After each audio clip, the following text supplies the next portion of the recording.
Praise the lord, హల్లెలూయా. బాగున్నారా? మరొకసారి దేవుడిచ్చిన అవకాశాన్ని బట్టి దేవునికి వందనాలు చెల్లిస్తున్నాను. మరి ఈరోజు దేవుని వాక్యం వినడానికి ఇష్టంగా ఉన్నారా? సిద్ధంగా ఉన్నారా? మరి ఈరోజు దేవుని వాక్యం చదువుకున్నారా? వ్యక్తిగతంగా ప్రార్థన చేశారా?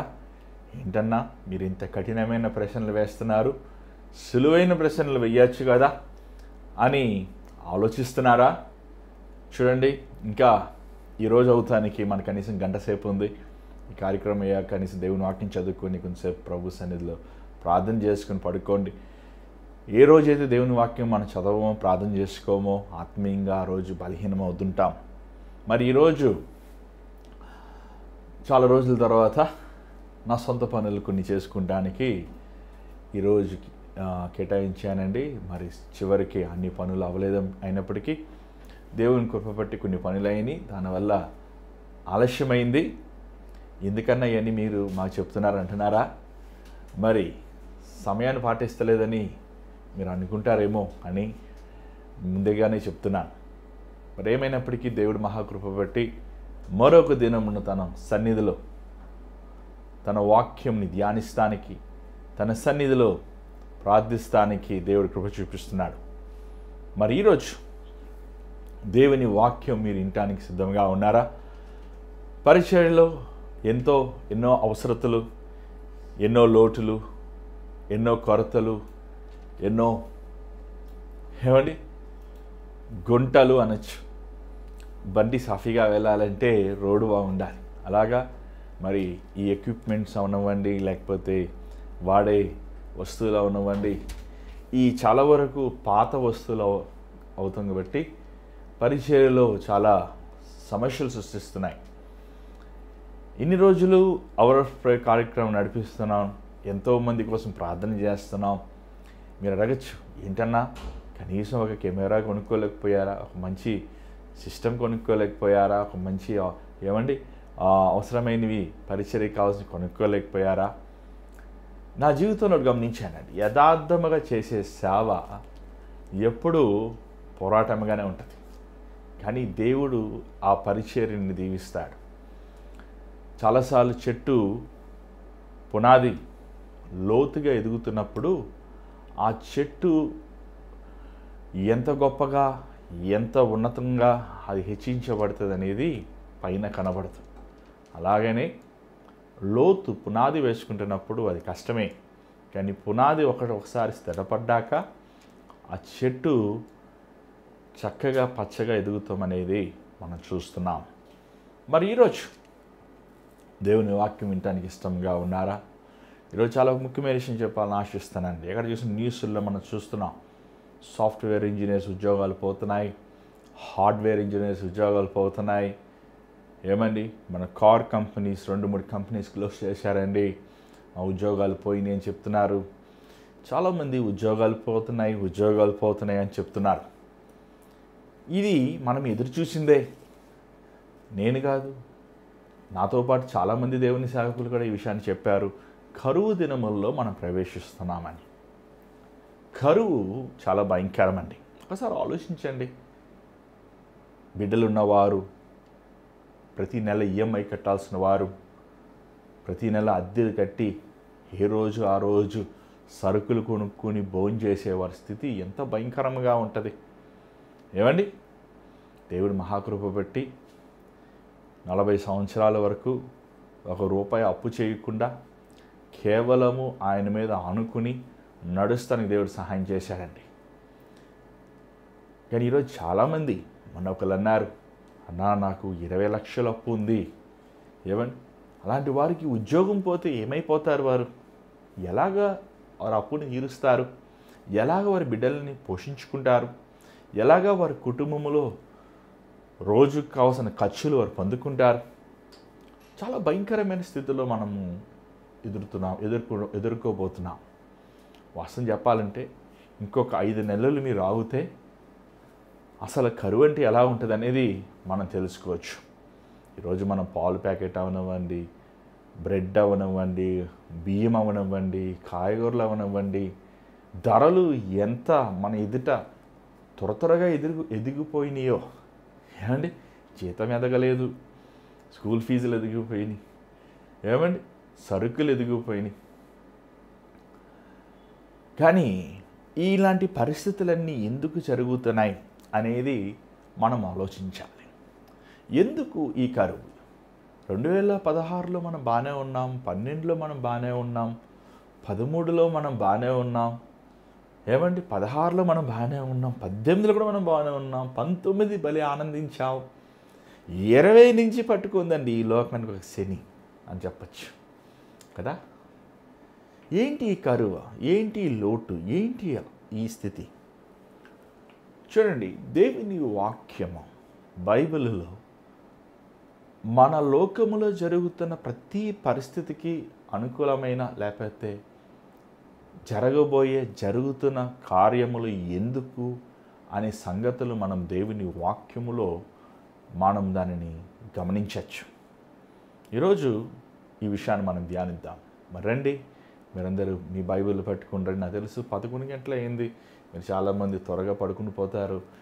అయినప్పటికీ త్వరగా పడుకుని త్వరగా లేచి త్వరగా మోకరించి ప్రార్థిస్తే బాగానే ఉంటుంది. కానీ తెల్లవారుజామున లేచి మరలా ఉద్యోగాలకు పరిగెట్టి మరలా ఏమండి చాలామంది తెల్లవారుజామున లేచి పుస్తకాలు తీసి చదువుకుంటారు. చూడండి, తెల్లవారుజామున లేచి ముందు బైబిల్ చదవండి, పడుకుంటున్నప్పుడు దేవుని వాక్యం చదవండి, అన్ని సమయములందు దేవుని స్తుతించండి. కరువు సమయమైనా, లోటు సమయమైనా, అవసరమైన సమయమైనా. మరి ఈరోజు దేవుని వాక్యం మనం ధ్యానిద్దాం రండి. మరి ఈ లింక్ మీరు సబ్స్క్రైబ్ చేయండి. జోసెఫ్ ప్రకాష్ అని యూట్యూబ్ ఛానల్ మీరు చూసిన పాస్టర్ ఎన్ జోసెఫ్ అనే ఛానల్ మీరు సబ్స్క్రైబ్ చేయండి, లైక్ చేయండి, ఈ లింక్ మీరు తెలియపరచండి. ఈరోజు దేవుడు మనతో మాట్లాడబోతున్నాడు. మీరందరికీ రండి, మాతో పాటు కలిసి మనమందరం కలిసి దేవుని స్తుతిద్దాం. మరి ఈ కార్యక్రమం వెళ్ళక ముందు ఒక చిన్న ప్రార్థన. పరిశుద్ధమైన తండ్రి దయగల ప్రభువా, మరొకసారి నీ పాసనలోకి వస్తున్నామయ్యా. ఎంత కృపను, ఎంత దయను మా పట్ల చూపించావు. ఎన్ని పోరాటములు మాకు వచ్చినప్పటికీ నువ్వు విడవక ఎడబాయక వాగ్దానం ఇచ్చినవాడు నమ్మదగినవాడని నేను నిరూపిస్తున్నందుకు వందనములు తండ్రి. నన్ను నీ సిలువ చాట మరుగుపరచు.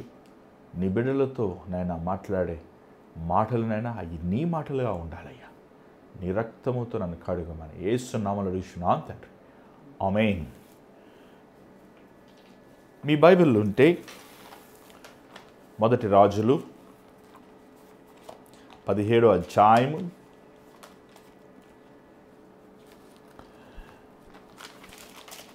మొదటి నుంచి కొన్ని వచనాలు చదువుకుందాం.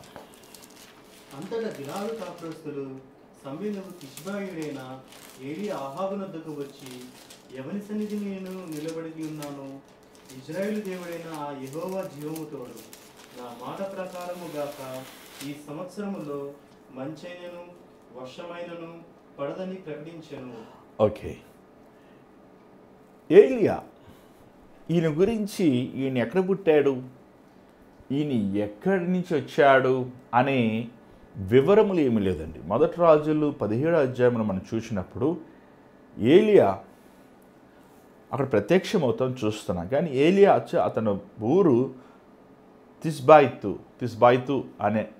అనే ప్రాంతం నుంచి తను వస్తున్నట్లు చూస్తున్నాం. తిష్బాయితు అంటే అది ఇరాక్ ఆ ప్రాంతం నుంచి చూడగలుగుతున్నాం.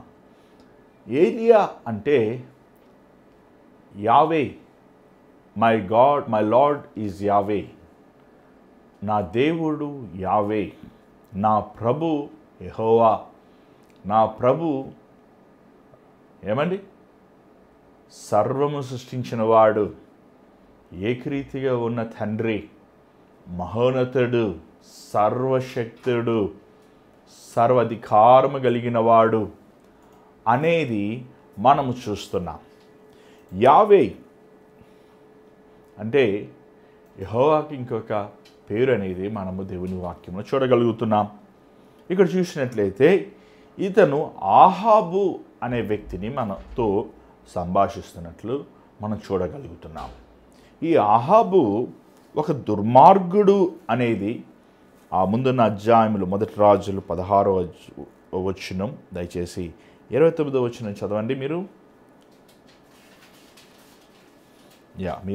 మీరు కూడా మీ బైబిల్ తెరవండి, మాతో పాటు కలిసి చదవండి. 16 మొదటి రాజులు 29.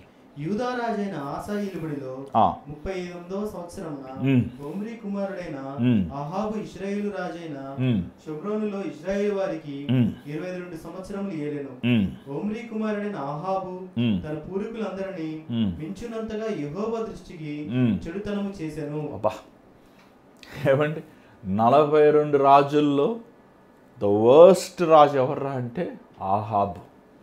ఆహాబు మించిన దుర్మార్గుడు లేడండి. ఎంత గొప్ప పట్టం పొందుకున్నాడండి ఈయన. ఏమండి, ఈయన దేవుని దృష్టిలో బహు ఘోరమైన పాపం చేశాడు. ఏం చేశాడు అక్కడే రాశాను చూడండి. 31 వచ్చిన చదవండి.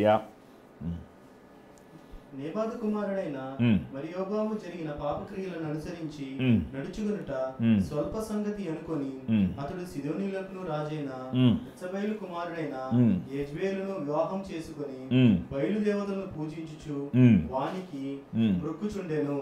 ఉమ్. షోమ్రోనులో తన బయలునకు కట్టించిన మందిరమందు ఆ, బయలునకు ఒక బలిపీఠమును కట్టించెను. ఉమ్, మరియు ఆహాబు ఉమ్, దేవతా స్తంభం ఒకటి నిలిపెను. ఉమ్, ఈ ప్రకారము ఆహాబు తన పూర్వీకులైన ఉమ్, ఇజ్రాయేలు రాజులందరికంటే ఉమ్, ఎక్కువగా పాపము చేసి ఉమ్, ఇజ్రాయేలు దేవుడైన యెహోవాకు కోపము పుట్టించెను. ఉమ్, అతని దినముల్లో ఉమ్, బెర్షెబీడైన షియేలు మరి ఒక పట్టణమును కట్టించెను. ఉమ్, అతడు దాని పునాది వేయగా ఉమ్, అబీరామును అతని జ్యేష్ఠపుత్రుడు చనిపోయాను. ఉమ్, గాని గౌలనునైతిగా సేబాబు అతనికి కనిష్ఠపుత్రుడు చనిపోయాను. ఉమ్. ఇది నూను కుమారుడైన యెహోషువ ద్వారా యెహోవా సెలవిచ్చిన మాట చొప్పున సంభవించెను. ఇక్కడ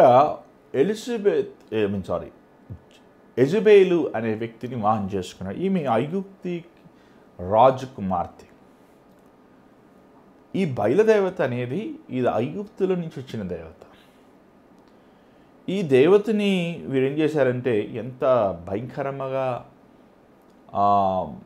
దేవుని ఎదుట ఆహాబు పాపం చేశాడంటే, ఇశ్రాయేలుకి రాజు ఆహాబు. ఏమండి, ఇశ్రాయేల్లో ఉన్న ప్రత్యేకత ఏంటి? దేవుని మందిరము దావీదు ప్రార్థన ద్వారంగా, ఆశ ద్వారంగా దేవుడు అనుమతించాక తన కుమారుడైన సొలొమోను కట్టిన ఏకైన మందిరం. దేవుడు వాగ్దానం చేశాడు, నా సన్నిధి ఇక్కడ నిలిచుంటుంది. అలాంటి గొప్ప విలువైన అమూల్యమైన భూలోకములో ఎక్కడ లేని ఆ ఉన్నతమైన మందిరములో తను బయలుదేవతలను తీసుకొచ్చి జీవం కలిగిన దేవుని ఎదుట, జీవం కలిగిన దేవుని మందిరములో అక్కడ భయంకరమైన విగ్రహారాధన చేస్తామనేది మనం చూస్తున్నాం. అంత మాత్రమే కాదు, బయలుదేవతలు గుడులు కడతాం. ఆ బయలుదేవతలను అనేది యెరూషలేములో మాత్రమే కాదు, అతను సమరయలో, యూదా ప్రాంతములో దేవుని కోపం రేపినట్లు మనం చూడగలుగుతున్నాం. ఎందుకు ఈ లోకానికి తెగులు? అమ్మాయ తెగులయ్యింది అన్న లోపల యుద్ధం స్టార్ట్ అయింది. అబ్బా, యుద్ధము అవుతుంది, పర్వాలేదు, ఇది విస్తరిస్తలేదు, 2 దేశాలే కొట్టుకుంటున్నాయి అనుకునే లోపల ఇంకోటి స్టార్ట్ అయింది. ఏంటంటే ధరలు ఎదిగిపోతాం.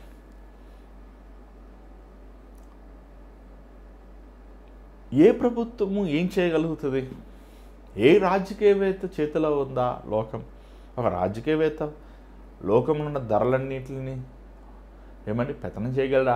ఎవరు ఏం చేయలేరు. దేవుడిది ఈ లోకం, దేవుడు సృష్టించాడు ఈ లోకం. ఆయన ఏమనుకుంటాడో, ఆయన ఏమి తలస్తాడో అదే నెరవేరుతుంది. ఎప్పుడైతే మనము దేవునికి ఇవ్వాల్సిన గౌరవం, దేవునికి ఇవ్వాల్సిన ప్రేమ, దేవునికి ఇవ్వాల్సిన సమయం, దేవునికి ఇవ్వాల్సిన సమస్తము సమర్పించుకోకుండా మన ఇష్టానుసారంగా మనం జీవించినప్పుడు దేవుడి కోపము మన రేపుతుంది. దేవుడి కోపం ముందు ఎవరు నిలబడండి? అప్పుడే మర్చిపోయారా? Covid first wave, second wave, third wave. ఈరోజు చాలామంది మీరు ఫోన్ చేస్తున్నా, నా జ్వరాలన్నా పోతుంది వస్తుంది, పోతుంది వస్తుంది. కోవిడే ఇది కూడా, ఇది ఒక వేరియంట్. ఎంతమందిని లాక్డౌన్ పెట్టి ఇంట్లో పెడతారు? ఇంట్లో లాక్డౌన్ పెడితే ఉన్న 10 రూపాయలు దొరకవు. బయటికి వెళ్తే భయంకరమైన తెగుళ్ళు, భయంకరమైన మరణము. ఎంతోమంది మరణిస్తున్నారు మన ఎదుటే, ఎంతోమంది మరణిస్తున్నారు. ఏం చేయగలుగుతారు? ఎవరేం చేయగలుగుతారు? ఇది మనుష్యుడు ఆపలేనిది కదా. మనుష్యుడు చాలాసార్లు అనుకుంటున్నాడు మేము ఏదైనా చేయగలమని, కానీ ఏం చేస్తున్నారు? ఒక వ్యాక్సిన్ అనేది కనిపెట్టారు, కానీ ఆ వ్యాక్సిన్ ద్వారంగా ఎంతమంది ఎన్ని ఇబ్బందులు పడుతున్నారు ఈరోజు మనం అది న్యూస్ల్లోనే చూస్తున్నాం. ఎవరు ఏం చేయగలుగుతారు? చూడండి, నిన్ను నన్ను చేసినవాడు ప్రభు. ఆయన సర్వాధికారం కలిగినవాడు. ఆయనకి ఇవ్వాల్సిన ఘనతని, గౌరవాన్ని అన్నిటికంటే ఆయన ఇచ్చిన ఆజ్ఞలు మనం లోబడకపోతే మన జీవితంలో మనం అంచులంచులుగా వెనక్కి వెళ్ళిపోతుంటాం. ఈరోజు చాలామంది ఉద్యోగం పోయాక అన్నా నేను సరిలేనన్నా, అన్నా నేను తప్పు చేశానన్నా, నన్ను అవసరం ప్రార్థన చేయండి అని అంటున్నారు. కానీ ఉద్యోగం ఉన్నప్పుడు ఏం చేస్తావు? నీ డబ్బుని జలసాలు చేసుకున్నావు, వ్యసనాలకి ఖర్చు పెట్టావు, దేవునికి దశమ భాగం ఇవ్వలేదు, దేవుని యందు నీ సొమ్మును, నీ కష్టార్జితాన్ని, ప్రభువుని గణపరచలేదు. ఉద్యోగం పోయాక అన్నా అప్పులు కట్టాలి అని ఏడుస్తున్నావు, కానీ ఉన్నప్పుడు ఏం చేశావు? చూడండి, ఆహాబు తను చేసిన తప్పు తనతో మాత్రం పోలేదు. ఆహాబు ఇశ్రాయేలుకి రాజు. ఇశ్రాయేలీలు ఎవరు? దేవుని సొత్తు. ఆహాబు సొత్తు కాదు, దేవుని జనము. దేవుడు ఇశ్రాయేలీల ఎదుట చేసిన ఆశ్చర్యమైన కార్యములు ఎవరి ఎదుట చేయలేదు ఈ లోకములో. ఆశ్చర్యమైన కార్యముల, ఆశ్చర్యమైన విధముగా దేవుడు ఇశ్రాయేల్ ప్రజలని నడిపించాడు, పోషించాడు, కాపాడాడు. కానీ వారు దేవుని మర్చిపోయారు. ఈరోజు మనం కరువులో ప్రవేశిస్తున్నామండి. ఈ కరువులో మనం ఎందుకు ప్రవేశిస్తున్నాం? దేవునిని మర్చిపోయారు. దేవుని నామం ధరించిన వారు దేవునిని మర్చిపోయారు. దేవుని గొప్పతనం రుచి చూసిన వారు దేవునిని మర్చిపోయారు. ఇక్కడ చూసినట్లయితే ఇక్కడ ఒక మాట చూస్తున్నాం, 17వ అధ్యాయం మొదటి రోజు 17వ అధ్యాయం. ఇక్కడ ఏలియా వెళ్ళి ఆహాబుకి సెలవిస్తున్నాడు. ఏమనంటే, చదవండి ఆ మాట, ఇప్పుడు చదవండి. ఎవరి సన్నిధి నేను నిలబడి ఉన్నాను, ఇశ్రాయేలు దేవుడైన ఆ యెహోవా జీవము తోడు, నా మాట ప్రకారం ఎవరి సన్నిధిలో నేను నిలిచబడి ఉన్నాను?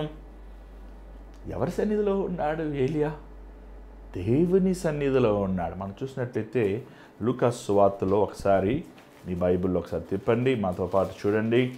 చాలామంది బైబిల్ చదువుతలేదు, కనీసం ఇలాంటి కార్యక్రమముల్లో మాతో పాటు మీరు చదవాలి కదా.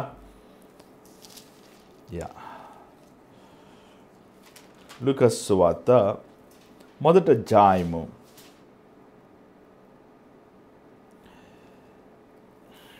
19వ వచనం చదవండి. దూత, నేను దేవుని సముఖమందు నిలుచు గాబ్రియేలును నీతో మాట్లాడుటకును ఈ సువార్త వర్తమానము. అంటే ఏంటి అక్కడ ఎంఫసిస్? నేను దేవుని సన్నిధిలో నిలిచి ఉన్నాను. అక్కడ జకరియా నమ్మలేదు. నాకేంటి పిల్లలు, నా భార్య రుద్రాలు, నేను రుద్దుని, నాకెవరు పుడతారయ్యా అంటే ఒక ఎగతాళిగా, ఒక అవిశ్వాసము తను మాట్లాడుతున్నప్పుడు గాబ్రియేలు కోపం వచ్చింది. నేను దేవుని సన్నిధిలో నిలిచిన్నవాడని. ఎవరి సన్నిధిలో నిలిచున్నావండి ఈరోజు? నువ్వు ఎవరి సన్నిధిలో మనం నిలిచి ఉన్నావు? ఏమండి, చాలాసార్లు మీటింగ్కి వెళ్తున్నప్పుడు ఎంతోమంది అధికారులు ఉంటుంటారు, ఎంతోమంది గనులు ఉంటుంటారు. వాళ్ళు ఎంతమంది ఉంటే నాకేమండి, వాళ్ళందరి ముందు మనకెందుకబ్బా?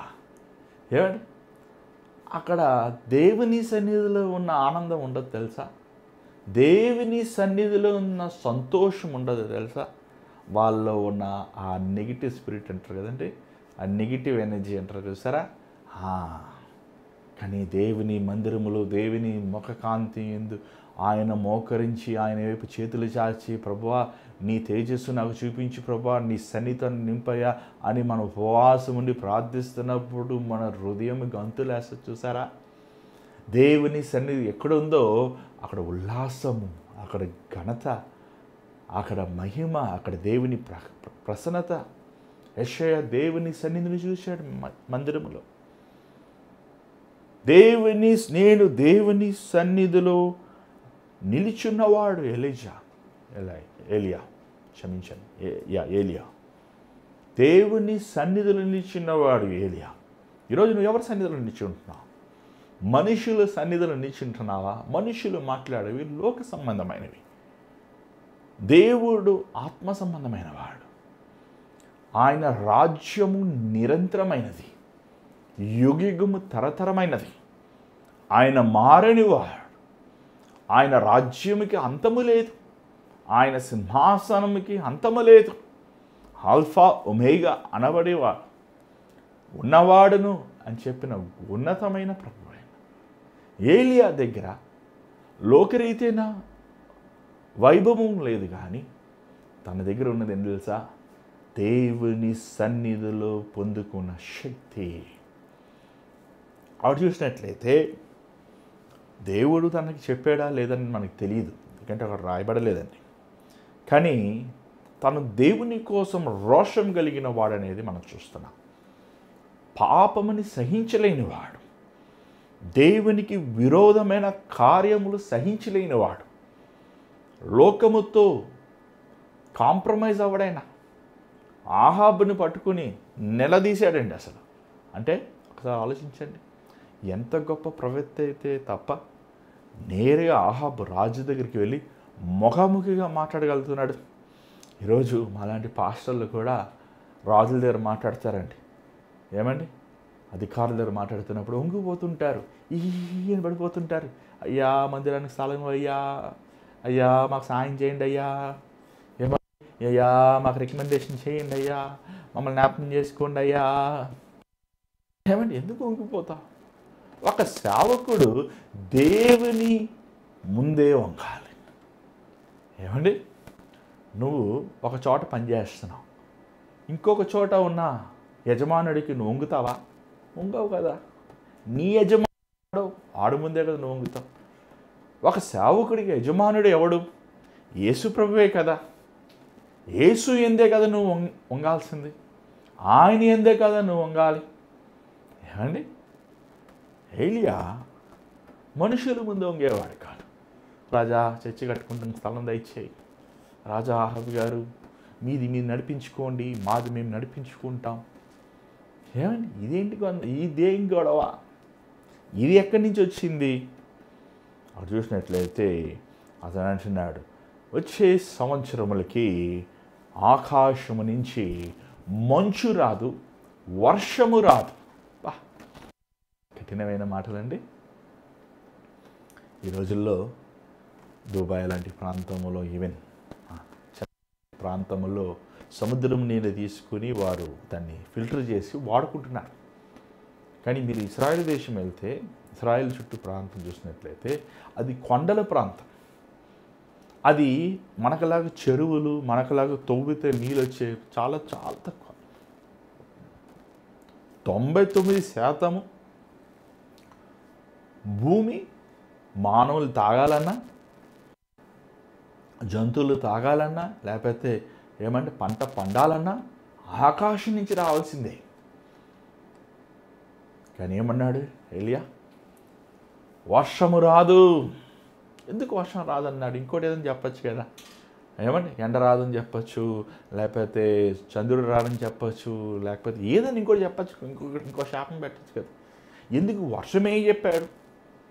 ఎందుకంటే దేవుడు ఆ మాట, చూడండి ఆ మాట మనం చూస్తున్నాం. ద్వితీయోపదేశకాండం, మోషేకి దేవుడు ఆజ్ఞలు ఇచ్చినప్పుడు, ఆజ్ఞలు ఇశ్రాయేలు జనం ఇచ్చినప్పుడు ఆ మాటలు ఏలియా చెప్తున్నాడు. 11వ అధ్యాయము, ద్వితీయోపదేశకాండం 11వ అధ్యాయము 16వ వచనం దయచేసి చదవండి. మీ హృదయము మాయలో చిక్కుకొని త్రోవ విడిచి ఇతర దేవతలను పూజించి వాటికి నమస్కరింపకుండా మీరు జాగ్రత్త పడి లేని ఎడల యెహోవా మీ మీద కోపపడి ఆకాశము మూసివేయును, అప్పుడు వాన కురియదు, భూమి పండదు. యెహోవా మీకు ఇచ్చుచున్న ఆ మంచి దేశము ఉండకుండా మీరు శీఘ్రంగా నశించెదరు. ఎంత స్పష్టంగా ప్రభు చెప్పాడండి. ప్రభు ఏది చేసినా ముందే చెప్తాడు తెలుసా మీకు. అది మంచి చేసినా చెడ్డ చేసినా. నినివే పట్టణం పోయి చెప్పు యోనా నేను నాశనం చేస్తాను. ఆ మాట చెప్పిన వాళ్ళు పశ్చాత్తాపడ్డారు. ఏమండి, కానీ అదే మాట ఏలియా ఆహాబు చెప్తున్నప్పుడు ఆహాబు ఏం చేయాలి? ఏలియా దేవుని సేవకుడా క్షమించయ్యా, తప్పైపోయింది. అహాబుకు తెలుసు అహాబు ఎవరి కుమారుడు, అహాబు ఎవరి కుమారుడండి? ఇశ్రాయేలీయుడే, దేవుని బిడ్డే, అబ్రహాం సంతతే, ధర్మశాస్త్రమును చదివేవాడే, పితరుల దగ్గర నుంచి దేవుని యందు భయభక్తులు పొందేవారే. కానీ దేవునిని మర్చిపోయాడు. ఈరోజు ఈ లోకానికి సమస్య అన్యులు కాదండి, ఈ లోకానికి సమస్య దేవుని నామమును ధరించిన వారే. పేరు క్రైస్తవుడు కానీ చేసే పనులన్నీ దుర్మార్గమైన పనులు. పేరుకి విశ్వాసి, జీవితమంతా అవిశ్వాసమే. పేరుకి భక్తుడు కానీ పాప జీవితం జీవిస్తున్నారు ఈరోజు చాలామంది. సంఘము పవిత్రముగా లేకపోతే, సంఘము కన్నీటితో ప్రార్థన చేయకపోతే, సంఘము దేవుని యందు భయభక్తులు కలగకుండా ఉంటే రక్షించేవాడు ఎవడు, విమోచించేవాడు ఎవడు? అబ్రహాం అంటాడు ప్రభుతో, అయ్యా 10 మంది నీతిమంతులు ఉంటారు. అబ్రహాం అనుకున్నాడు, లోతు ఇద్దరు, తన భార్య, ఇంకొక 2 నలుగురు, వారు పనులు ఎట్లయినా సరే ఒక 20 మంది 30 మంది వేసుకుని 50 మంది అయినా సక్సెస్. అందుకని డౌట్ వచ్చి అన్నాడు, ప్రభా 10 మంది నీతిమంతులని రక్షిస్తావా? రక్షిస్తానన్నాడు. కానీ 10 మంది కూడా లేరే. వారి కుమార్తెలు ఎంత దుర్మార్గంగా ఉన్నారు, తన భార్య ఎంత దుర్మార్గంగా ఉంది. మరి లోతు సంగతి ఇంకా భయంకరంగా ఉన్నాడు. అవన్నీ మనము ఆ తర్వాత పరిస్థితులు మనం గమనించినట్టయితే వారు హృదయములో ఉన్న దుర్మార్గ స్థితిని మనం అర్థం చేసుకోవచ్చు. దేవుడు ఈరోజు మనల్ని ఈ లోకంలో ఉంచాడు. ఎందుకు అనుకుంటున్నారు? మనం విజ్ఞాపన చేయాలి, మనం కన్నీరు కార్చాలి. దేవుడు ఆకాశ తలుపులు మోస్తున్నాడు. ఇది మనుష్యుడు కాదు చేసేది, ఇది ఏదో ఒక స్టాక్ మార్కెట్ కాదు చేసేది, ఇది ఏదో UN కాదు చేసేది, లేకపోతే వారు వీరు చేసేది కాదు. సర్వశక్తి కలిగిన సింహాసనం మీద కూర్చున్న దేవుడు తన ఆజ్ఞలు మనం గైకొనలేదు కాబట్టి, తనను గౌరవించలేదు కాబట్టి, తన యందు మనము ఏమండి తన వాక్యమందు మనం భయభక్తులు చూపించలేదు కాబట్టి ఇంత ఘోరమైన స్థితి జరుగుతుంది. రెండో దినవృత్తాంతములో కూడా మనం ఈ మాట చూస్తున్నాం. 7వ అధ్యాయము మీ బైబిల్లో ఒకసారి తిప్పండి, మాతో పాటు దయచేసి కలిసి చదవండి. 2వ దినవృత్తాంతములు 7వ అధ్యాయము ఒకసారి 13 నుంచి మీరు చదవండి. ముందుగానే దేవుడు సొలొమోనుకి ఈ మాటలు చెప్తూ మనం చూస్తున్నాం. దయచేసి చదవండి. 13 నుంచి చదవండి. రెండో దినవృత్తాంతములు 7వ అధ్యాయము 13వ వచనం. 2 Chronicles 7 chapter 13th verse. చదవండి. 7వ అధ్యాయము 13వ వచనం.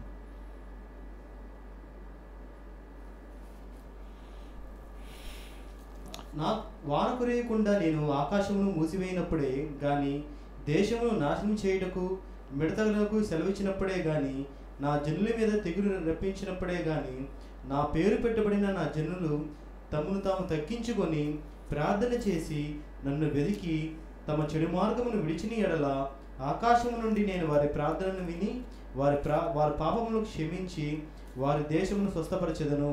అంటే ఏంటో ఏమంటున్నాడు ప్రభు? అర్థమవుతుందా మీకు? మనం తప్పు చేసినప్పుడు, మన అవిధేయత జీవితం జీవించినప్పుడు, దేవుడిని గౌరవించకుండా దేవుణ్ణి హేళనగా మనం చూసినప్పుడు, దేవుడు పరలోకమును మూసేస్తాడండి. ఏమంటే భూమి చేసింది ఎవరు? మన తాతగారా, మన ముత్తాతలా, లేకపోతే సైంటిస్టులా, లేకపోతే రాజులా? ఈ భూమి సృష్టించింది ఎవరు? ఎవరు చేశారు సూర్యుడిని? ఎవరు చేశారు చంద్రుడిని? ఆలోచిస్తున్నాడు. అసలు మీకు అర్థంగా మీరు గ్రహించుకోగలుగుతున్నారా? సర్వము చేసింది దేవుడు, సర్వ సృష్టికర్త, సర్వాధికారం ఉన్నవాడు ఆయన. ఆయనని మీరు గౌరవించలేకపోయినప్పుడు, ఆయనని మీరు ప్రేమించలేనప్పుడు ఏం చేస్తాడంటే వర్షం మూసేస్తాడు. మిడతలు అంటే శాపం అండి, దరిద్రత. కొంతమంది ఇంటికి వెళ్తే దరిద్రం, చిరిగిపోయిన మంచము, చిరిగిపోయిన బట్టలు, ఏమైనా రాతగా, అసలు దరిద్రత అంటారు, శాపం. ఏమని కష్టపడతారు, రాత్రులను పగలు కష్టపడతారు. ఒకళ్ళు అన్నారు, అయ్యా నేను కష్టపడ్డానయ్యా, ఇంతవరకు నా జీతం 50,000 రూపాయలు నెలకు వస్తే నాకు 30,000 రూపాయలు అప్పు చేస్తానయ్యా మళ్ళీ.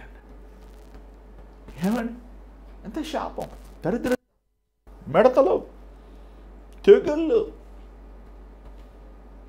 ఎందుకు?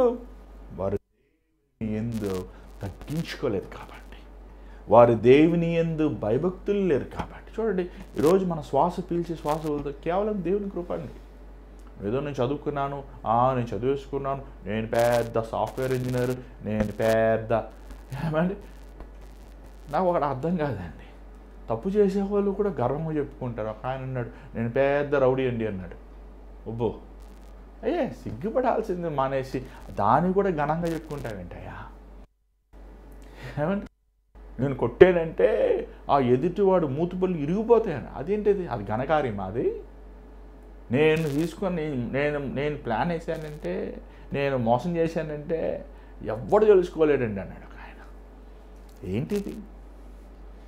మనం చేసిన తప్పులు మనం ఒప్పుకోవాలి, మనం తగ్గించుకోవాలి, మనం దేవుని ముఖముని చూడాలి, మన చెడుతనంని విడిచిపెట్టాలి. అప్పుడు వింటాడు, ఓ ప్రభా ఇను ప్రభా, ఓ ప్రభా ఇను ప్రభా. ఏమండి, ఎంతమంది పాస్టర్లు కరోనా పోతుంది పోతుంది పోతుంది అన్నారు. ఏమండి, పోయిందా? పోయింది వాళ్ళ లెక్క ప్రకారం. కానీ ఎంతమంది జబ్బులు, ఎంతమంది జలుబులు, ఎంతమందికి దగ్గులు, ఎంతమందికి బలహీనతలు, ఎంతమంది బలహీనతలు. అసలు టెస్ట్ చేస్తే మానేశారు. ఎందుకంటే టెస్ట్ చేస్తే అందరికీ ఉంటుందండి.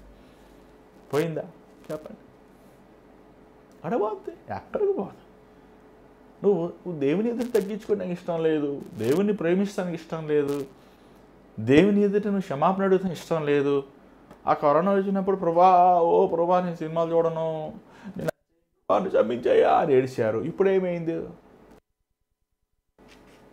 ఏమండి, మోసం చేస్తావు నువ్వు. ఆ కల్లాటప్ప దేవుడు అనుకోండి, మనం మోసం చేస్తున్నా, ఓకే. అని నీ జీవం కలిగిన దేవుడు కదా, రోషం కలిగిన ప్రభు కదా, సమస్తము ఆయన ఎదుట ఉంటాయి కదా, ఆయన సజీవులకి దేవుడు కదా మన ప్రభు. ఈరోజు చాలామంది అర్థం చేసుకుంటలేదు.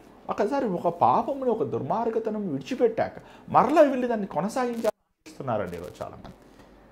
ఆ పాప ఆలోచనలు, పాప బ్రతులు, మరలా నేను పాపం చేస్తాను, మరలా నేను సుఖిస్తాను, మరలా అనుకుంటున్నారు. కానీ వారు దేవుని ద్వారంగా శపించబడ్డారనేది అర్థం చేయాలి.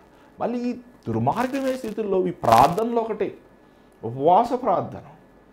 మళ్ళీ ఈరోజు దేవుని సేవకులు ఉపవాస ప్రార్థన చేస్తారు. ఎందుకండి ఉపవాస ప్రార్థన చేస్తున్నారు?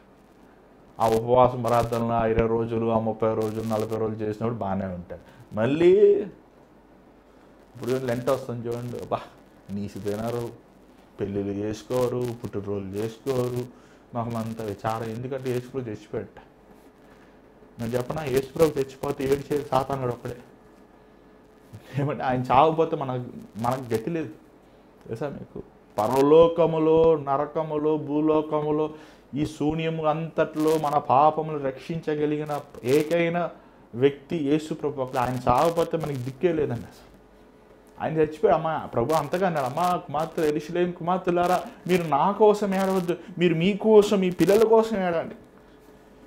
అంటే ఏంటి నీ బాధ? యేసుప్రభు సిలువ వేశాడని బాధపడుతున్నావే కానీ, అరే నేను దుర్మార్గమైన జీవితం జీవిస్తున్నాను, నేను భ్రష్టత్వంలో ఉన్నాను, నా జీవితంను దేవునికి విరోధంగా జీవిస్తున్నాను అని హృదయం విర్రగొట్టుకొని నువ్వు కన్నీరు కాల్చావా?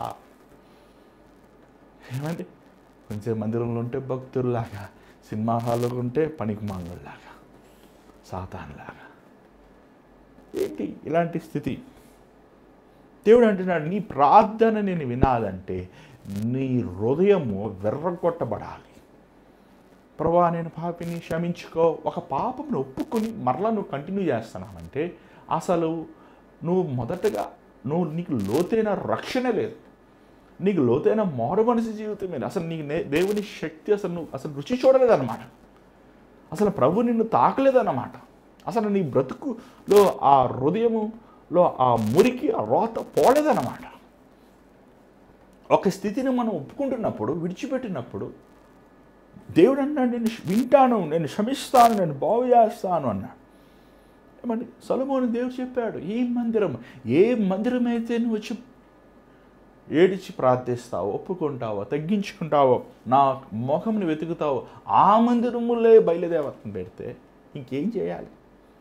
ఆ మందిరమునే దేవుని సన్నిధిని తొలగించేసి ప్రవక్తల్ని, యాజకుల్ని, లేవీల్ని తరిమికొట్టి చంపేసి దేవుని మందిరముని విగ్రహారాధనగా మారిస్తే దేవుడు ఊరుకుంటాడా? 3.5 సంవత్సరాలండి. 3.5 సంవత్సరాలు ఆలోచించండి. అసలు 3.5 సంవత్సరాలు వర్షం లేకపోతే మాకు తెలుసు అండి అలా ఉంటుంది. ఎందుకంటే చెన్నైలో ఉంటాం. చెన్నైలో సంవత్సరం వర్షం వస్తుంది, కానీ వాటర్ ప్రాబ్లం అనేది చెన్నై వాళ్ళకి అర్థమవుతుంది. ఏమండి, బిందెల్లో నీళ్ళు మోసుకొని బట్టలు దాచిపెట్టుకుంటే నీళ్ళు దాచిపెట్టుకుంటారు. బకెట్ని నిలబడి స్నానం చేసి మళ్ళీ దాన్ని మరలా వాడుకునే రోజులు చాలా ఉన్నాయి. మరి ఆంధ్రాలో, హైదరాబాద్లో ఇంకా అలాంటి పరిస్థితి చూడలేదు. అసలు అనుకుని చూడండి, ఒక్క సంవత్సరమే వర్షం కొంచెంగా పడితే అలాంటి ఇబ్బందులు పడుతున్నాం. 3.5 సంవత్సరాలు ఒక్క బొట్టు నీళ్ళు లేదనుకోండి, అసలు ఎంత భయంకరం, ఎంత భయంకరం. ఎందుకు ఇంత భయంకరం? ఎందుకు ఇంత కరువు? ఎందుకు ఇంత శాపం? ఎందుకంటే నువ్వు దేవుణ్ణి గౌరవించలేదు కదా. ఏమని అనొచ్చు, ఈరోజు సొలొమోను మందిరం ఎక్కడుంది? సొలొమోను మందిరం లేదు కదా. దేవుడు ఈరోజు ఉండేది సొలొమోను మందిరంలో కాదు, నీ హృదయము, నీ దేహమే దేవుని ఆలయము. ఎవడైనాను తన దేహమును పాడు చేసినలా నేను వాడిని పాడు చేస్తాను అన్నాడు. ఏలియా పశ్చాత్తాపడ్డాడు. ఏలియా కన్నీరు కార్చు. క్షమించండి, ఇశ్రాయేలీయులు పశ్చాత్తాపడమే. ఏలియా దేవుని సన్నిధిలో తను ఆబ్వియస్లీ, లేకపోతే ఎలా వస్తుంది అనుకుంటాం. చాలా కఠినమైన వాడు, ఆయన దేవుని మనసు కలిగిన వాడు, రోషం కలిగిన వాడు. అదే సమయంలో నా దేవుని మాత్రమే ఘనతలను ఆశించేవాడు.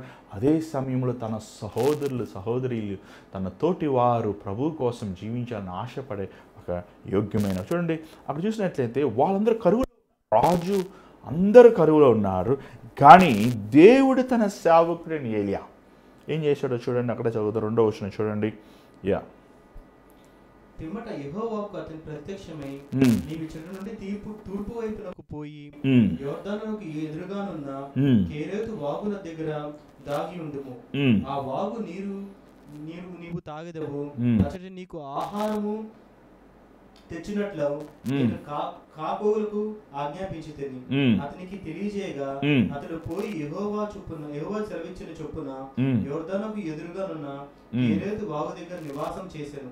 అక్కడ కాకోలము ఉదయముందు రొట్టెను మాంసమును, అస్తమయందు రొట్టెను మాంసమును అతని ఎద్దకు తీసి వచ్చి చుండెను. ఒకసారి ఆలోచించండి, దేశమంతా కరువు, ఒక బొట్టు నీళ్ళు కోసం కెరేతు వాగు దగ్గరికి వెళ్ళి స్ప్రింగ్, న్యాచురల్ స్ప్రింగ్, ఆ కెరేతు వాగు అనేది ఇంకా ఉంది. ఈ రోజుకి నీళ్ళు వస్తున్నాయండి, సన్నగా వస్తున్నాయి. ఒకసారి ఒక స్థలంకి వెళ్ళానండి, నాకు సరిగ్గా గుర్తులేదు, హోటల్ అనుకుంటున్నాను, ఎవరితో పాటు వెళ్ళాల్సి వచ్చింది. సో వెళ్ళాము. ఆడ వెళ్ళినప్పుడు ఒక వాటర్ బాటిల్ పెట్టారు, గ్లాస్లో వాటర్ పెట్టారు. దీని రేట్ ఎంత అని చూశానండి. చూస్తే 750 రూపాయలు నీళ్ళు. 750 రూపాయలు వాటర్ అండి. 10 రూపాయలు కొనుక్కుంటాం, 20 రూపాయలు కొని 750 రూపాయలు ఏంటండి అని అడిగితే, ఈ నీళ్ళు హిమాలయాల్లో ఆ కొండ ప్రాంతంలో నుంచి వచ్చే ఓటల నుంచి వచ్చే నీళ్ళండి, ఇది చాలా ప్యూర్ వాటర్ అండి అన్న. అంటే దేవుడు ఏలియాకి ప్యూర్ వాటర్, మళ్ళీ ఏం పెట్టాడండి? బ్రెడ్. మనకులాగా అన్నము, కూరలు అవి కూడా అవి పెట్టేవారు. కానీ ఆ రోజు కాలంలో మనుషులు రొట్టె మాంసం తింటారు. మరి రొట్టెని చక్కగా ఏపి పులకాల్లాగా చేసి మళ్ళీ దానికి ఒక మాంసం కర్రీ చేసి ఇన్ని ఎట్ట చేసి కాకులు వచ్చి ఇచ్చినాయి అంట. ఎప్పుడన్నా కాకి ఏదైనా ఇస్తుందండి? కాకి పిల్లోడి చేతిలో ఎతికిపోయేది అది. కానీ కాకి దేవుని సేవకుడిని ఏలియాకి ఏం చేసింది తెలుసా? మంచిగా ఆహారం చేసి పెట్టే. అంటే నువ్వు దేవుని కోసం బ్రతికినప్పుడు, నువ్వు దేవుని వాక్యానుసారంగా జీవించినప్పుడు కాకులు నిన్ను పోషిస్తాయి. అసలు అనుకుని చూడండి, ఎలా బతుకుతాడు ఒక సేవకుడు? చర్చి కానుకల ద్వారా బతుకుతాడు. చర్చే క్లోజు, సంఘస్థులు లేరు, దశమ భాగాలు లేవు, మీటింగులు లేవు, స్తుతి కుడికలు లేవు, విశ్వాసులు లేరు. కానీ ఏలియా దేవుని వైపే చూచాడు. ఎప్పుడైనా ఎక్కడైనా అక్కడ చూస్తే దేవా మరి నాకు అన్నం ఎలాగయ్యా అని అడిగాడా ఏలియా? అడగలేదు. ఏమండి, ఒక తల్లి కూడా ఒక వయసు వచ్చాక బాబు అన్నం తిన్నామని అడగరండి. కానీ దేవుడు తన బిడ్డల గురించి పట్టించుకుంటాడు. నా కుమారుడు నా కోసం నిలబడిన ఏలియా నీ కోసము స్పెషల్ డైట్, ఏమండి పావురం రెట్ట తినాలి అని పోట్లాడుకుంటున్నారు, పిల్లని చంపకుండా వండుకొని తింటున్నారు. అంత భయంకరమైన కరువులో దేవుడు తన సేవకుడిని, తన యందు విశ్వాసం ఉంచిన వాడిని పోషించాడు. మళ్ళీ బిల్లు పంపించలేదు, డబ్బులు అడగలేదు. మళ్ళీ దేవుడు ఉచితంగా, ఏమండి సంతోషముగా తినరా నా కొడుక, నీకు ఎంత కావాలంటే తిను. ఏమండి, నువ్వు దేవుని నమ్ముకుంటే వాడేంటి ఉద్యోగం నీకు తీసేది? వాడేంటంటే నీకు ఇచ్చేది ఉద్యోగం? ఏమో నిన్ను ఉద్యోగాలు ఇచ్చేవాడుగా దేవుడు చేస్తాడు. ఒకసారి ఈ మాట అక్షరాల ఒక ఆయన జరిగినది. ఒకసారి ఒక తమ్ముడు, నా ఉద్యోగం పోయింది, నేను దేవుని కోసం యథార్థంగా ఉన్నాను, నేను ఫేక్ ఎక్స్పీరియన్స్ పెట్టలేదు, కానీ నా జాబ్లో నేను చేయి నా మీద నిందలు వేసి నన్ను తీసేశారు, చాలా కష్టాల్లో ఉన్నానన్నా, ఏం చేయాలో అర్థం కావట్లేదు, నేను చాలా నిరాశతో ఉన్నానన్నా, సత్యము కోసం నిలబడితే నన్ను తీసేశారు అని ఎంతో బాధపడ్డాడు తమ్ముడు.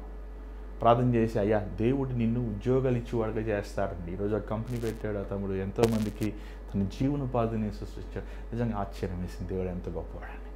వాడేంటండి వీళ్ళు నీకు ఉద్యోగం ఇచ్చేదండి, నిన్ను ఉద్యోగాలు ఇచ్చేవాడుగా దేవుడు చేస్తాడు. నిన్ను సఫలతలు నువ్వు ఎప్పుడైతే నువ్వు ఆయన గణపరుస్తావు, ఎప్పుడైతే ఆయనకు మాత్రమే నువ్వు వంగుతావో, ఎప్పుడైతే ఆయన వాక్యం ఎత్తుపట్టుకొని నువ్వు చదివి దాని ప్రకారం నువ్వు లోబడతావో, దాని ప్రకారం నువ్వు నడుస్తావో, కరువు అనేది దేవుని బిడ్డకు లేదండి. కరువు ఎవరైతే దేవుని ద్వారంగా శపించబడ్డారో, ఎవరైతే దేవుని ద్వారంగా విడిచిపెట్టబడ్డారో, ఎవరైతే దేవుని ద్వారంగా తోసివేయబడ్డారో వారికి కరువు. నీకు నాకు కరువు ఏంటి? మన దేవుడికి చేతులు లేవా? ఆయన నమ్మిన వారిని మోసం చేసేవాడు అనుకుంటున్నారా? కన్న తల్లిదండ్రులైనా మోసం చేస్తారేమో, కానీ మనకు శ్వాసనిచ్చిన మన ప్రభువు మనల్ని మోసం చేయడం. అందుకే కీర్తనలో ఒక మాట ఉంటుంది, మనుషులు ఆశ్రయిస్తాం కంటే యెహోవాను ఆశ్రయిస్తాం మేలు, రాజ్యాలను నమ్ముకుంటాం కంటే ప్రభువుని నమ్ముతాం మేలు. ఏమండి, ఈరోజు నీ జీవితం దేవునికి ఇస్తావా? నీ బ్రతుకు ప్రభువుకి ఇస్తావా? ఏమండి, కాలములు మారుతున్నట్లు రాజులు, ఈ లోక అధికారులు, రాజులు ఏమండి మారిపోతుంటారు. కానీ మారని ప్రభు, సూర్యుడైనా తొలగిపోతుంది కానీ ఆయన నిరంతరం ఉండే మన ప్రభుని నువ్వు ఆయన మీదే దృష్టించావంటే, ఆయన మాత్రమే నువ్వు నమ్మేవంటే, ఆయన అడుగు జాడల్లో నువ్వు నడిచావంటే, ఆయన వాక్యానుసారంగా నీ బ్రతుకుని సరిచేసుకుని సరిదిద్దుకుని నువ్వు నిలబడ్డావంటే, నిశ్చయముగా ఆయన నిన్ను గణపరిచేవాడు. ఈరోజు ఇంత గొప్ప దేవుడు మనకు ఉన్నాడు కదా, ఎందుకు మనం భయపడాలి? రావాలండి కరువులు, రావాలండి యుద్ధాలు, రావాలండి తెగులు, ఎన్ని వస్తున్నాయి కదా. ప్రభు రాకడ త్వరగా వస్తుంది, లేఖనములు నెరవేరాలి కదా, దేవుని రాకడ సమీప సూచనలు కదా ఇవన్నీ. అవన్నీ వద్దని ఎందుకంటాం? రానవండి. కానీ మన తోడు ఉన్నవాడు లోకములో ఉన్నవాడి కంటే గొప్పవాడు. మనం చిన్న బిడ్డలు మనం ఎప్పుడు విడవం కదండి, వారు ఎక్కడికైనా బయటికి వెళ్ళని మనం వెళ్తాం కదండి. మన చిన్న పిల్లల్ని దుర్మార్గమైన మన బిడ్డలను అంతా ప్రేమిస్తున్నప్పుడు మన పరమ తండ్రి ప్రేమామూర్తి, ప్రేమకి ఇంకొక పేరు యేసు, ఆయన నిన్ను ఎలా విడిచిపెడతాడు అనుకుంటున్నావు? ఎలా మర్చిపోతాడు అనుకుంటున్నావు? ఈరోజు నీ ఉపవాసం ఉండి దేవుని సన్నిధిలో ఏడు నువ్వు చేసిన ప్రతి పరిస్థితి దేవునికి విరోధమే నీ కోసం ఒప్పుకో, ప్రభువుని అడుగు, క్షమాపణ అడుగు. ఈరోజు కన్నీరు కాచు, ఒక తీర్మానం చేయి, ఒక డెసిషన్ చేయి. మరలా చంచల బుద్ధి ఉంచుకోవద్దు, తీర్మానం చేయి. ప్రాణం పోయినా శ్వాస పోయినా ప్రభు నువ్వేనాయన, నీ కోసం ఒక డెసిషన్ తీసుకో, నిలబడు క్రీస్తు కోసం. నీ ఎంతగా దేవుడు ఇచ్చిస్తాడో చూడు. నువ్వు దేశములుగా అప్పు ఇచ్చుదు కానీ నువ్వు అప్పు తీసుకోవు. నువ్వు తలగా ఉందువు కానీ నువ్వు తోకగా ఉండవు. నువ్వు బయటికి వెళ్తే ఆశీర్వాదం, నువ్వు లోపలికి వస్తే ఆశీర్వాదం. నువ్వు చేసిన నీ కష్టార్జితం నువ్వు పూజిస్తావు. నీ చేతిలో సఫలత ఉంటుంది. కారణము నువ్వు దేవునిని గౌరవించావు కాబట్టి, కారణము తన వాక్యం స్వరంగా నువ్వు లోబడ్డావు కాబట్టి, నువ్వు ప్రభువును గణపరిచావు కాబట్టి. చదువుకుంటే గొప్పవాడు కాదండి. ఏమని చదువుకుంటే గొప్పవాళ్ళంటే, మరి చదువుకున్న వాళ్ళందరూ ఈరోజు ఎన్ని నిరుద్యోగాలు ఉన్నారు, ఉద్యోగం లేని స్థితిలో ఉన్నారు, అప్పుల్లో ఉన్నారు, జబ్బులతో ఉన్నారు, పోరాటాలు ఉన్నారు. చదువు ఒక వ్యక్తిని బాగా చేయగలిగితే, మంది చదువుకున్న వాళ్ళు ఉద్యోగాలు లేక ఎందుకు పోరాటం చేస్తున్నారు? ప్రభుత్వాలు ఏం చేస్తాయి? మన భారతదేశం మాత్రం కాదు, లోకమంతా సమస్య కాదు ఇది. కానీ యెహోవా నమ్మిన వారని ఏనాడు విడవడు, ఏనాడు ఎడబాయడండి. ఈరోజు నీ జీవితం దేవునికి ఇస్తావా? ఈ కరువు సమయంలో, కష్ట సమయంలో ప్రభు వైపు చూస్తావా? వర్షం కోసం ఆకాశం వైపు చూస్తున్నావు కానీ ఆకాశం పైన ఉన్న ప్రభుని చూస్తున్నావా? ఈరోజు నీ స్థితిని దేవుని సన్నిధిలో ఒప్పుకుంటావా? ఇదే అనుకూలమైన సమయం, ఇదే రక్షణ. మీ జీవితం వేసేకి తెచ్చి స్థలంలో ఉంచండి, ప్రార్థన చేద్దాం. పరిశుద్ధమైన తండ్రి, దయగల ప్రభా, మనుషులు విడిచిన, పరిస్థితులు మారిన, రాజ్యములు మారిన, రాజ్యాలు తొలగిపోయిన మారని ప్రభువును ఉన్నావయ్యా. ఏలియా నీకోసం రోషముగా నిలబడ్డాడు. నా దేవుడు యెహోవా, ఆయన నన్ను పోషించువాడు, ఆయన నన్ను కాపాడేవాడు. ఈ బయలుదేవతలు నేను ఆరాధించి, నేను వంగను. ఆహాబుని రాజు నేను గౌరవించాను, నా దేవునికి మాత్రమే నేను గౌరవిస్తాను. నీ మీద సంపూర్ణ తన విశ్వాసం పెట్టుకున్నప్పుడు నాయన, నీ విశ్వాసం ఉంచిన నీ కుమారుడిని ఏలియాని నువ్వు గణపరిచావయ్యా. లోకమంతా కరువులో ఉన్నప్పటికీ నిన్ను నమ్మిన సేవకుడిని క్షేమముని, నీ నమ్మిన సేవకుడు ఆరోగ్యమని, నిన్ను నమ్మిన సేవకుడు నాయన సమాధానమని నువ్వు ఆశించావయ్యా. ప్రభా, ఈరోజు నాయన నిన్నే మేము నమ్ముతున్నామయ్యా, నిన్ను మాత్రమే మేము విశ్వసిస్తున్నామయ్యా. పరిస్థితులు తల్లకిందలైనప్పటికీ, అనేక మార్పులు ఈ లోకములు జరిగినప్పటికీ మారని ప్రభువా, నీ వైపు మాత్రమే మేము దృష్టించున్నామయ్యా. మాకు తెలుసు నాయన, నువ్వు మమ్మల్ని పోషిస్తావు, నువ్వు మమ్మల్ని కాపాడుతావు. నువ్వు అయ్యా నీ కుడి హస్తమును ఎత్తి పట్టుకొని మమ్మల్ని నడిపిస్తావయ్యా. ఎన్ని తుఫానులు, వరదలు, సముద్రములు, అలలు, పర్వతములు, లోయలు, మరణము మా ఎదుట ఉన్నప్పటికీ నేను నిన్ను విడవును, ఎడబాయను అని చెప్పిన దేవా, నువ్వు విడవు అని మాకు నిశ్చయంగా తెలుసయ్యా. నిన్ను బాధ పెట్టే కార్యం, నిన్ను విసిగించే కార్యం, నిన్ను అవమానించే కార్యం ఎన్నడూ చేయకుండా మా జీవితంలో ఆయన నిన్ను మాత్రమే సంతోషపెట్టువారుగా, నీ అడుగుజాడుల్లో నడిచేవారుగా ఉంటాను. కృప చూపించు. ఈరోజు నీ బిడ్డల్ని చూడయ్యా. ఎవరైతే ఈరోజు దరిద్రతలో ఉన్నారు, అప్పుల్లో ఉన్నారు, ఉద్యోగం పోయి కుటుంబంలో సమస్యల్లో, బాధల్లో, అనారోగ్యములు, ఈ జీవితం నాకెందుకు, చచ్చిపోతే బాగుంటుంది అని నిరాశతో ఉన్నారు, అలాంటి వారిని చూడు నాయన. తండ్రి, నువ్వు ముఖం తిప్పుకుంటే మమ్మల్ని కనికరించేవాడు ఎవరున్నాడయ్యా? నువ్వు కాదంటే మాకు దిక్కు ఎవరున్నారు ప్రభా? నువ్వు మాత్రమే మాకు దిక్కు నాయన. ఈరోజు నీ బిడ్డలు నాయన, నీ రూపములో, నీ చేతులారు నువ్వు చేసి నీ బిడ్డల్ని క్షమించు నాయన. నీ అమూల్యమైన రక్తము, ఆ కలువరి శిలువను కార్చే రక్తము నీ బిడ్డల మీద ప్రోక్షించాయ్యా. మమ్మల్ని కడుగు నాయన, మా స్వభావాన్ని మార్చు నాయన. నీకోసం యథార్థముగా జీవించే వారంగా ఉండడానికి కృపను మాకు దయచేయమని, ఈరోజు నీ బిడ్డలతో నువ్వు మాట్లాడమని యేసు నామములో అడుగుచున్నాం తండ్రి, ఆమేన్. మరి ఈరోజు దేవుడు మీతో మాట్లాడంటే మాకు తెలియపరచండి. మీ ప్రార్థన అవసరతలు మాకు పంపించవచ్చు. మా స్క్రీన్ మీద కనబడుతున్న నెంబర్కి మీరు కాల్, వాయిస్ మెయిల్ లేకపోతే వాట్సాప్ మీ చేయొచ్చు. మీకోసం మేము ప్రార్థించిన సిద్ధంగా ఉన్నాం. మరంతా మాత్రం కాదు, గమనించండి. మరి ఈ రిపబ్లిక్ డే 26వ తారీఖున మరి కాజాగూడ అన్న స్థలంలో ప్రాంతంలో ఉపవాస కూడిక జరుగుతుంది 2 to 5. దయచేసి ఇది గమనించండి. మీరు ఎవరైనా సరే ఈ కాజాగూడ హైదరాబాద్ ప్రాంతంలో ఉండి మీరు ఈ కూడికి రావాలని ఆశిస్తే మరి స్క్రీన్ మీద కనబడుతున్న మీకు వివరాలు తెలుస్తున్నాయి. మీరు రండి. మీకు ఇంకొన్ని వివరాలు కావాలంటే ఆ నెంబర్కి మీరు వాట్సాప్ కానీ కాల్ కానీ చేయొచ్చు. మేము మీకు ఆ వివరాలు తెలియపరుస్తానికి ఇష్టపడుతున్నాం. మరి దేవుడు మిమ్మల్ని ప్రేరేపిస్తే ఈ పరిచయం ద్వారా మీరు మేలు పొందితే, ఈ వారమైన పరిచయంలో మీరు పాలు పొందాలని ఆశిస్తే మీ వివరాలు మీ కానుకలు ఇవ్వచ్చు. గూగుల్ పే, ఫోన్పే అకౌంట్స్ మీకు ఉన్నాయి. దేవుడు మిమ్మల్ని ప్రేరేపించిన కొలది ఈ పరిచయంలో మీరు పాలు పొందొచ్చు. మరి దేవుని చేతి మీద కలుసుకుందాం. అందరు God bless you. Take care.